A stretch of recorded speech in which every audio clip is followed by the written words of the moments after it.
Image చూడండి. నిన్న parliament లో స్పీకర్ ఓం సాయి బిర్లా గారికి వీళ్ళందరూ ఒక లెటర్ ను సబ్మిట్ చేసి Madras high court judge GR Swaminathan ను సస్పెండ్ చేయమని డిమాండ్ పెట్టారు. DMK party leader Kanimozhi, TR Balu, Samajwadi party నేత అఖిలేష్ యాదవ్, కాంగ్రెస్ పార్టీ నేత ప్రియాంక గాంధీ వీళ్ళందరూ సెక్యులరిజం ను కాపాడడానికి రంగంలో దిగారు.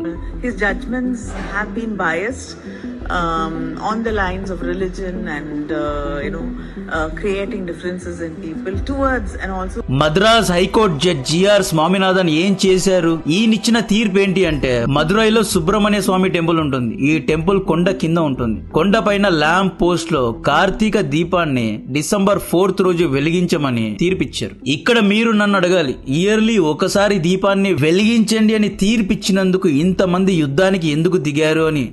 దీనికి ఆన్సర్, ఈ కార్తీక దీపం యొక్క ల్యాంప్ పోస్ట్ అనేది అంటే దీపతూన్ అనేది సికందర్ బహాదూర్ అనే ఒక ముస్లిం దర్గాకు 200 ఫీట్ల దూరంలో ఉంది. మద్రాస్ జడ్జి ఎందుకు తీర్పు ఇవ్వాల్సి వచ్చింది అంటే, దీపతూన్ లో కొండపైన దీపాన్ని వెలిగించడం అనేది అనాదిగా వస్తున్న ఆనవాయి. పాండ్య కాలం నుండి 2nd లేదా 3rd సెంచురీ BC నుండి వస్తున్న ఆచారం ఇది. ఈ ఆచారాన్ని 20 ఏళ్ల క్రితం డిఎంకే పార్టీ రద్దు చేసినందుకు అక్కడి ధర్మకర్తలు కోర్టులో కేసు వేశారు. దీన్ని విచారించి టెంపుల్ యొక్క ప్రాంగణంలో, టెంపుల్ యొక్క భూమిలోనే ఈ ల్యాంప్ అనేది ఉంది, దీపారాధన చేసుకోండి అని జడ్జి గారు తీర్పిచ్చారు. ఈ ఆచారాన్ని 20 ఏళ్ల క్రితం డిఎంకే పార్టీ రద్దు చేసింది. ఎందుకు రద్దు చేసింది అంటే, ఈ దీపారాధన కారణంగా దర్గా యొక్క హార్మనీ డిస్టర్బ్ అవుతోంది అని చెప్పి రద్దు చేసింది. దీపం కొండపైన కాదు, టెంపుల్ లోపలే పెట్టుకోండి అన్నట్లు డిఎంకే పార్టీ లోకల్ నాయకులే ఆదేశించారు. అగైన్ ఇక్కడ జిఆర్ స్వామినాథన్ దీపాన్ని కొండ పైన వెలిగించండి అని తీర్పు ఇచ్చినా కూడా DMK party administration, DMK party కార్యకర్తలు ఈ దీపాన్ని వెలిగించడానికి ఇవ్వలేదు. చాలా పెద్ద గొడవ చేశారు. They did not obey court orders.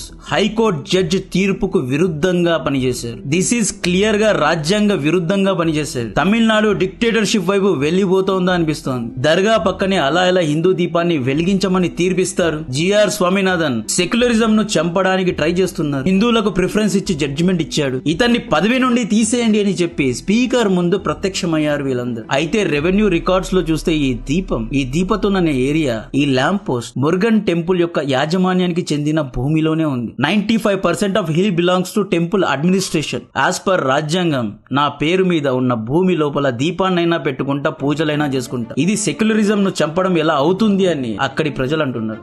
అయితే టిఆర్ బాలు, కనిముని ఈ బ్యాచ్ ఇంపీచ్మెంట్ లో సైన్ చేశారు అంటే మనకు అర్థమవుతుంది. ఎందుకంటే మనకు తెలుసు కదా డిఎంకే రాజకీయాలు ఎలా ఉంటాయో. అయితే కనుమని బుట్టలో పడి 100 మంది పార్లమెంట్ ఎంపీలు, 50 మంది రాజ్యసభ మెంబర్స్ ఈ ఇంపీచ్మెంట్ మోషన్ లో సైన్ పెట్టారు అనేది ఆశ్చర్యంగా ఉంది. జ్యుడిషియల్ లా అండ్ ఆర్డర్ ను కాపాడే జడ్జినే పీకేయడానికి డిమాండ్ పెట్టారు అంటే ఇక నేనేమీ మాట్లాడలేదు. ఇదంతా దేనికి? ఇయర్లీ ఒకసారి ఒక రోజు ఒక దీపాన్ని వెలిగించుకోండి అని పర్మిషన్ ఇచ్చినందుకు ఇంత పెద్ద రాద్ధాంతం చేస్తుంది. ఓకే, సెక్యులరిజం లాజిక్కే మాట్లాడతాం. రెవెన్యూ రికార్డ్స్ లో ఎవరి పేరు ఉంది, real estate, law and order, constitution, ఈ లాజిక్స్ అన్నిటినీ పక్కన పెడదాం. సెక్యులరిజం అంటే ఏంటి? Tolerance, equal respect to all religions. దర్గా నుండి 200 ఫీట్ల దూరంలో ఉన్న ల్యాంప్ ను వెలిగిస్తే సెక్యులరిజం కు వచ్చే ప్రమాదం ఏంటి? Question number 1. సెక్యులరిజం అంటేనే రెస్పెక్ట్ టు ఆల్ రిలీజియన్స్ కదా, వీళ్ళు కూడా ఈ దీపాన్ని రెస్పెక్ట్ ఇవ్వచ్చు కదా. క్వశ్చన్ నంబర్ 2, నా ఇంటి పక్కన ఇతర మతాలు ఉన్నారు అని చెప్పి నేను పూజ చేయడం మానేస్తానా, దీపాన్ని పెట్టుకోవడం మానేస్తానా? వైస్ వర్సా, ఒక ముస్లిం ఇంటి పక్కన హిందూ లేదా క్రిస్టియన్ ఇల్లు ఉంది అని చెప్పి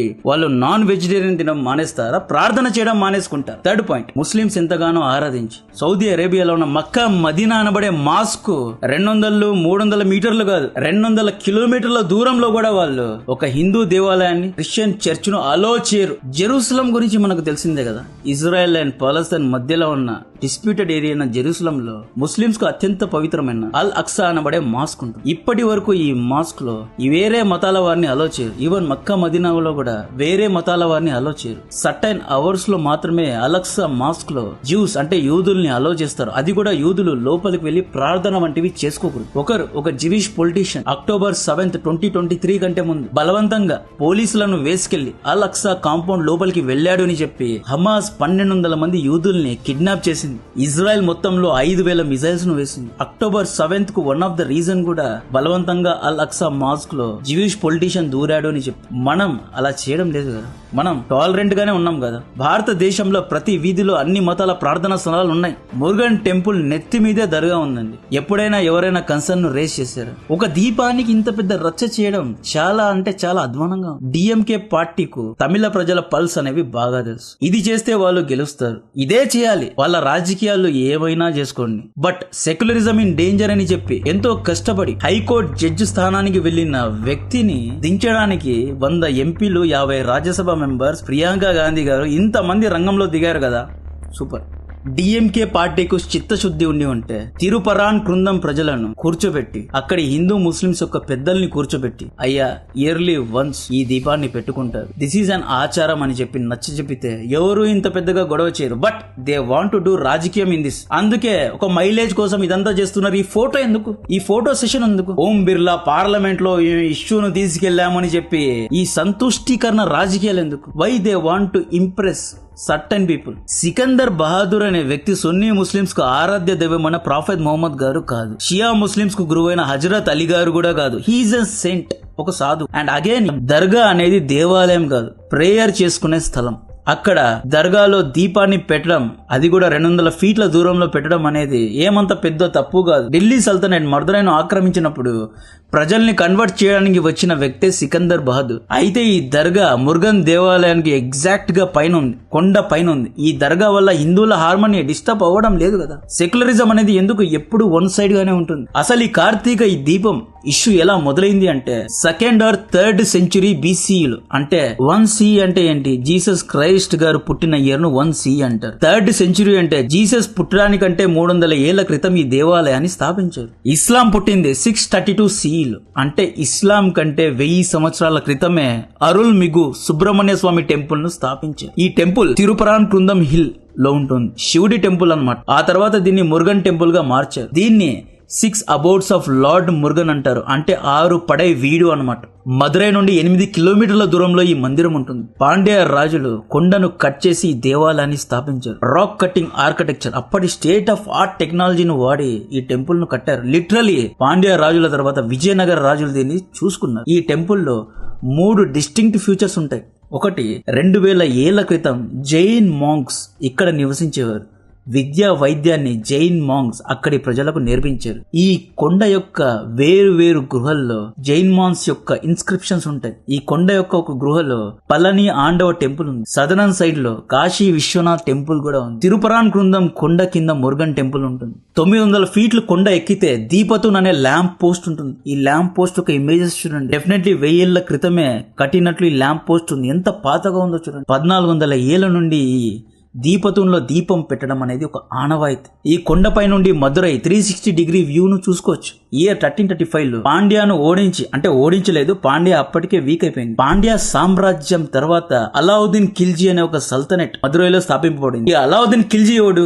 ఢిల్లీ సల్తనెట్ రాజు ఎవడు? ఇతను ఒక ఆక్రమణకారుడు, ఆఫ్ఘనిస్తాన్ టుర్కీ నుండి వచ్చిన ఒక దొంగ. ఇతను ప్రజల్ని దోచుకున్నాడు. భారత్ యొక్క లైబ్రరీస్ ను, ఎడ్యుకేషనల్ ఇన్స్టిట్యూషన్స్ ను ధ్వంసం చేశాడు. ఆడవారి పైన లైంగికంగా దాడి చేసిన అత్యంత కిరాతకుడు Alauddin Khilji. Alauddin Khilji is and rogue. మదురైను డైరెక్ట్ గా అలావుద్దీన్ ఖిల్జీ పాలించలేదు, బట్ ఇతని అసిస్టెంట్స్ అందరూ పాలించారు అనమాట. అప్పట్లో అలావుద్దీన్ ఖిల్జీ మదురైను పాలించే సమయంలో సికందర్ బహదూర్ అనబడే ఒక సైంట్ ఉండేవాడు. ఇతను ప్రజల్ని కన్వర్ట్ చేసేవాడు అనమాట. ఇతను చనిపోయాడు. టామ్ పైన ఇతని యొక్క సమాధి కట్టారు. దిస్ ఇస్ అన్ సమాధి. ఈ సమాధినే ఇప్పుడు వీళ్ళందరూ పూజించుకుంటున్నారు. దీన్నే సికందర్ బహదూర్ షా సమాధి లేదా టామ్ లేదా దర్గా అని పిలుచుకుంటున్నారు. ఈ దర్గాను 1400 CEలో కట్టారు. ఆ తర్వాత మదురై సల్తనెట్ ను విజయనగర రాజులు ఓడించి మదురైను పాలించసాగారు. అప్పటి నుండి 2010 వరకు ఈ కార్తీక దీపాన్ని కొండపైన వెలిగించేవారు. 2010లో డిఎంకే పార్టీ నాయకులు ఏమన్నారు అంటే, boss you cannot light this lamp because it will disturb the harmony of dargah అన్నట్లు వీళ్ళు ప్రజల్ని గెంటేశారు.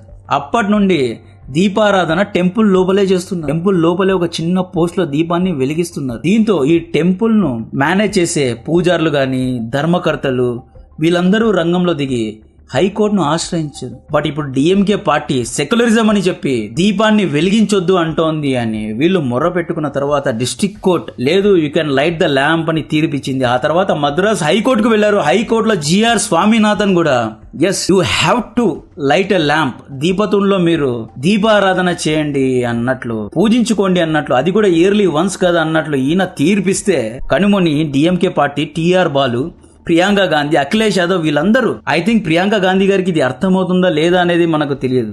ఈవిడ డిఎంకే పార్టీతో కలవడం కారణంగా కాంగ్రెస్ పార్టీకే ప్రమాదం. ఈవిడ వల్ల హిందూ ఓట్లు చీలిపోయే ప్రమాదం. ఎందుకు ఈవిడ ఇలాంటి ఇంపీచ్మెంట్ ఆర్డర్స్ లో సైన్ పెడుతోందో అనేది మనకు తెలియదు. బట్ డెఫినెట్ గా వీళ్ళు ఒక సిట్టింగ్ జడ్జి ను పీకేయడానికి రాజ్యాంగంలో ఉన్న లూప్ హోల్స్ ను పట్టుకొని 100 ఎంపీలు 50 రాజ్యసభ మెంబర్స్ యొక్క సైన్ ను తీసుకొని ఓం బిర్లా పిటిషన్ పెట్టారు. ఇప్పుడు ఈ జిఆర్ స్వామినాథన్ చేసింది కరెక్టా తప్పా అని ఒక కమిటీని కూర్చోబెట్టి విచారిస్తారు. ఒకవేళ కమిటీ ఎస్ జిఆర్ స్వామినాథన్ చేసింది తప్పే అని తీర్పిస్తే ఈయన్ను జడ్జి పదవి నుండి పీకేస్తారు. సో దీని గురించిన మరిన్ని డీటెయిల్స్ ఒకవేళ ఉంటే ఇస్తూనే ఉంటా. నాకు కాంటెంట్ నచ్చితే వీడియోను లైక్ చేయండి, ఛానల్ ను సబ్స్క్రైబ్ చేసి అందరికీ షేర్ చేయండి. జై హింద్.